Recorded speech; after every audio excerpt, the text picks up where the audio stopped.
complexement divergentes de Platon. Pour le texte pour l'étourdi de Lacan, c'est notre perception de Lacan qui n'est pas la même. C'est-à-dire que probablement on ne privilégie pas les mêmes lignes de crête. Ce qui intéresse Alain Badiou, c'est le caractère, le rapport à la philosophie comprise comme, disons, logico-mathématique. Hein. C'est donc le dire formulaire dans tout ce que cela peut avoir de souverain et, disons, de suffisant, d'autosuffisant.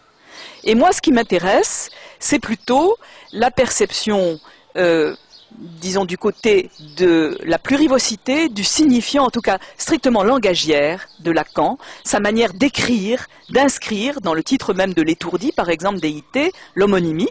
Hein. C'est à la fois un titre de Molière et on voit là qu'on nous rajoute dedans le dit, d'EIT. Bon. Et rien que ce titre, nous, sans doute, nous ne l'entendons pas de la même manière tout à fait, ou nous ne privilégions pas tout à fait les mêmes choses dedans. Bon, moi donc ce qui m'intéresse, c'est la manière dont Lacan, alors je suis spécialiste de philosophie antique, il se trouve que Lacan, dans l'étourdi, fait fond sur Aristote, d'une certaine manière, mais en même temps, fait pièce à Aristote au moyen de Démocrite. Et au moyen d'un très drôle de truc chez Démocrite, que personne ou que très peu de gens ont compris, parce que très peu de gens se sont intéressés à le comprendre, qui est un tout petit machin, un tout petit bout de signifiant, un tout petit, c'est même pas un mot, parce que c'est pas un mot qu'on trouve dans aucun dictionnaire grec, dans aucun dictionnaire du grec, c'est pas un mot normal, c'est un bout. Hein. Eh bien, ce bout, cette fausse coupe, c'est le den, D-E-N, hein. C'est-à-dire un produit de moins que rien, un produit à partir du mot qui veut dire rien, meden ou ouden en grec, mais mal coupé.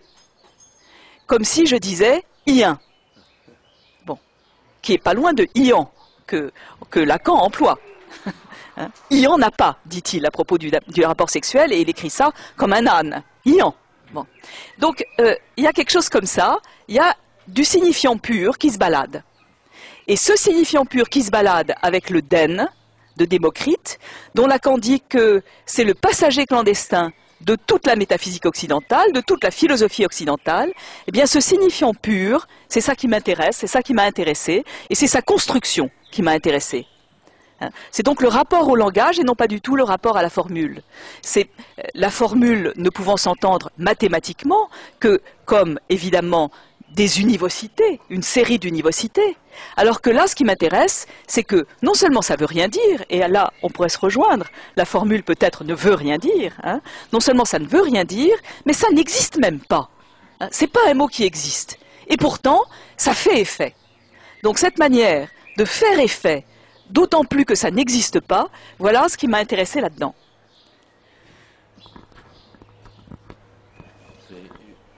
Une première question, privilège de l'autre. Je vais revenir à une question qui me tarabuse depuis un petit moment, qui peut peut-être faire le lien entre les deux livres et les deux projets.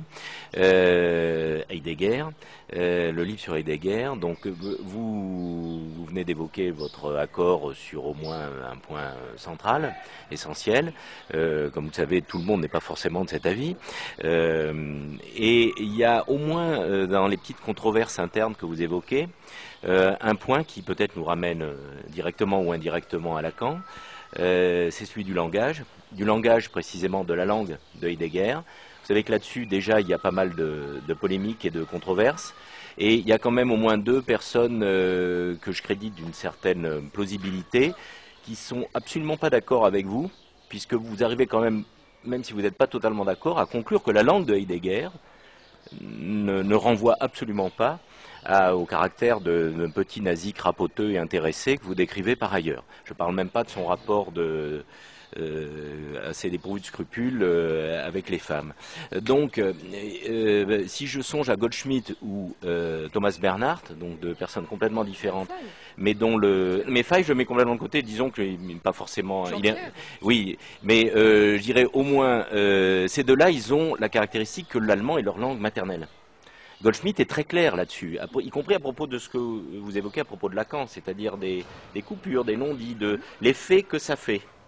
Goldschmidt est très clair là-dessus. Il dit pour un Allemand dont pour quelqu'un dont l'allemand est la langue maternelle, indépendant de la qualité, qui discute beaucoup de l'allemand de Heidegger, on ne va pas revenir là-dessus, il dit que ça fait un effet absolument radical et qui renvoie absolument, alors là, au nazisme. Soyons très clairs. Donc là, j'ai l'impression que vous étiez vous-même pas forcément complètement d'accord sur ce point, et ça fait partie comme je suis pas totalement convaincu par votre conclusion, je ne vous le cache pas, sur le fait qu'on peut vivre avec cette tension entre les deux aspects de Heidegger que vous évoquez, je dirais que là, à mon avis, c'est un des points assez importants et qui également renvoie à ce que vous avez dit à propos ce que vous évoquez à propos de Lacan. Donc sur cette langue de Heidegger, justement, et sur le fait que pour ceux dont c'est la langue maternelle, avec tout ce que ça peut comporter, contrairement à ce que vous semblez conclure, même si vous n'êtes pas forcément complètement d'accord là-dessus, il semblerait qu'eux ne sont pas du tout d'accord avec vous. Oui, je crois qu'on n'est pas d'accord là-dessus.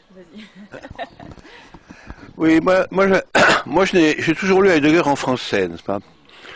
Délibérément d'ailleurs. Je ne suis pas tellement allé voir son allemand que j'aurais pu quand même regarder un peu. Je l'ai lu en français et je pense qu'un philosophe doit pouvoir se lire dans n'importe quelle langue.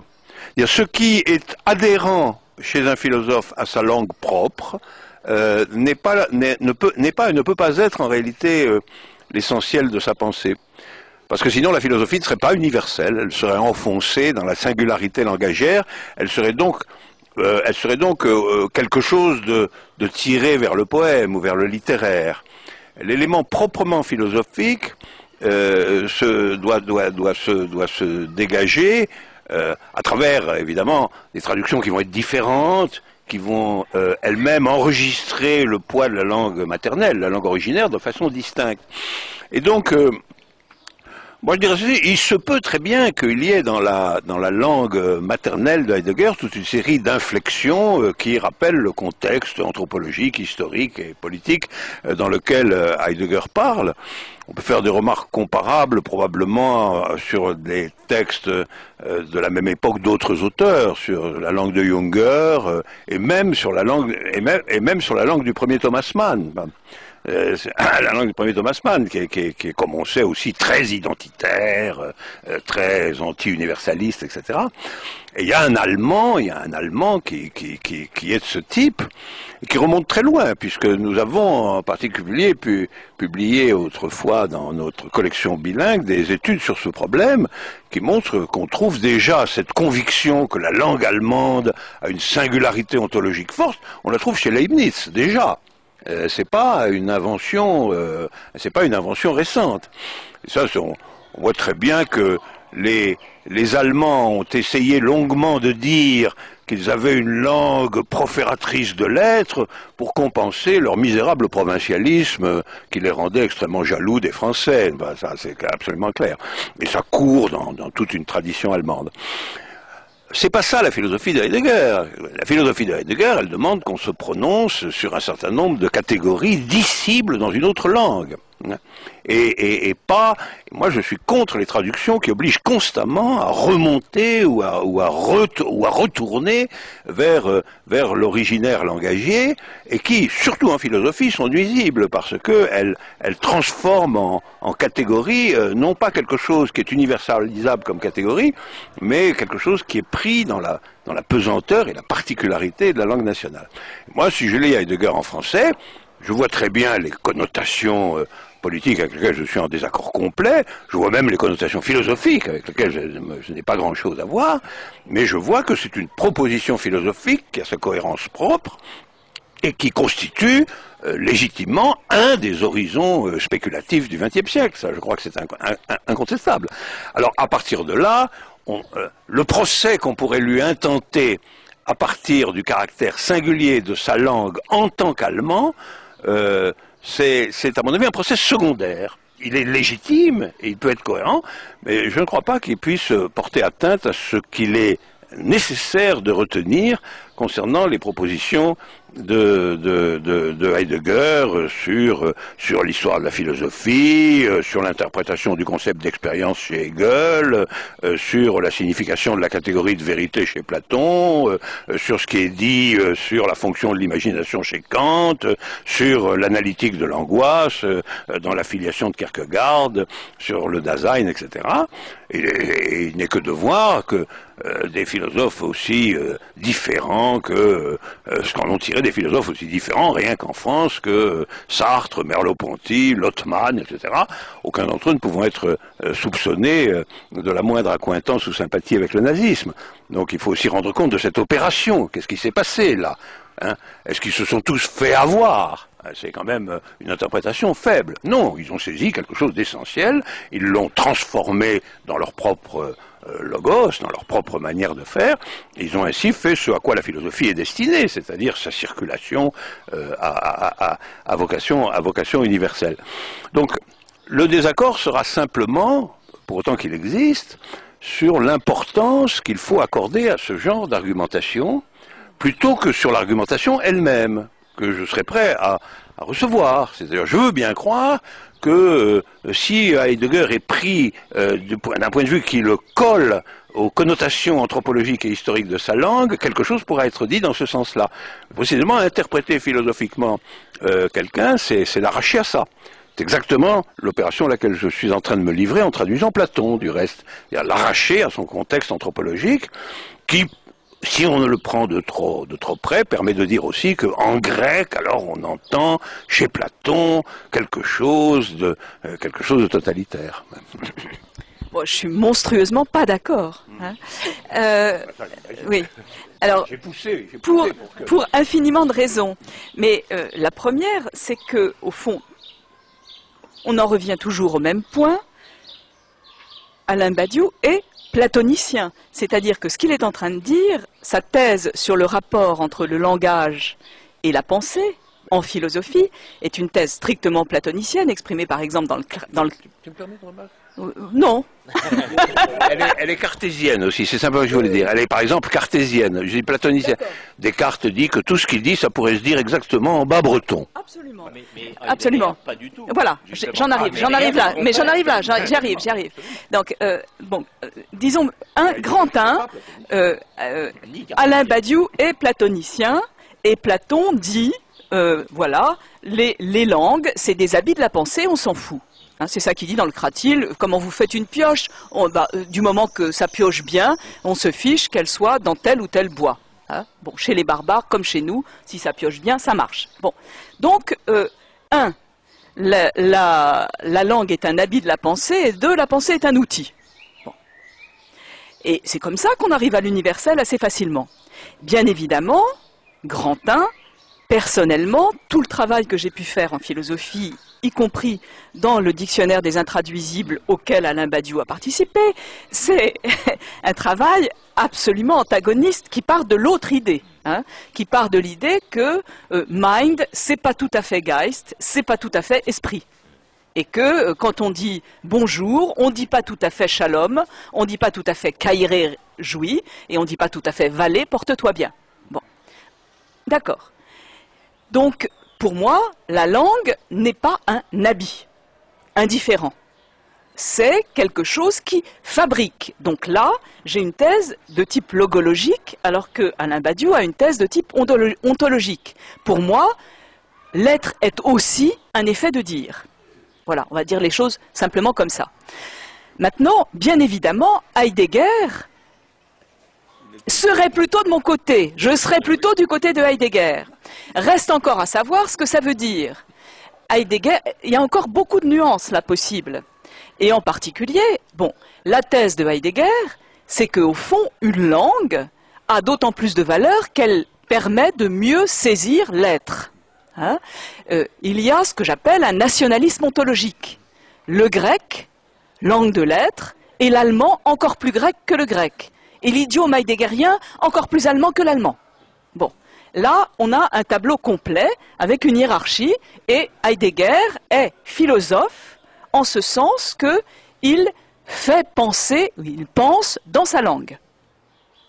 Bon, moyennant quoi, je serais plutôt heideggerienne en pensant que la langue n'est pas un simple habit de l'universel, un habit indifférent de l'universel, et je serais très heideggerienne au sens où je pense que, comme d'abord Jean-Pierre Faye, c'est bien lui qui a ouvert la voie, avec les langages totalitaires, je pense que ce que dit Heidegger se dit, alors c'est là qu'à nouveau intervient un partage, ça se dit en allemand, ça se dit en idiome heideggerien. Dans quelle mesure l'allemand est-il ou non coupable d'heideggerianisme, ou toujours déjà coupable d'heideggerianisme? Et c'est là que toutes les positions peuvent à nouveau être tranchées. Moi, la mienne, en l'occurrence, ça serait plutôt celle de Victor Klemperer, dont je trouve les livres absolument admirables. Lisez les carnets d'un philologue. Victor Klemperer, c'était un juif, professeur d'université, qui est resté dans une maison de juifs, que sa femme était non juive, et donc il a travaillé comme ça, enfermé, sans sortir, en écrivant. Et en écrivant quoi? En écrivant la manière dont le nazisme infusait la langue allemande. La manière dont ça pouvait tout d'un coup modifier la langue en train de se parler. Et c'est absolument admirable comment, comme linguiste, il est observateur de cela.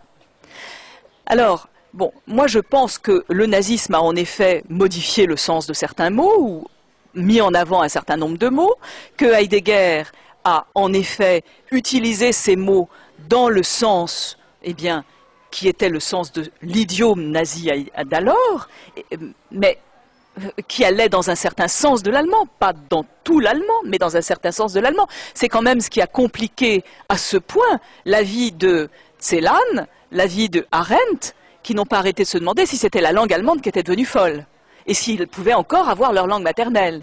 Comment pouvaient-ils encore en jouir de leur langue maternelle qui avait fait ça, ou qui s'était laissé aller à être ça? Et enfin, par rapport à la traduction de Heidegger, je pense encore quelque chose de tout à fait différent, c'est-à-dire que je pense que Heidegger existe en français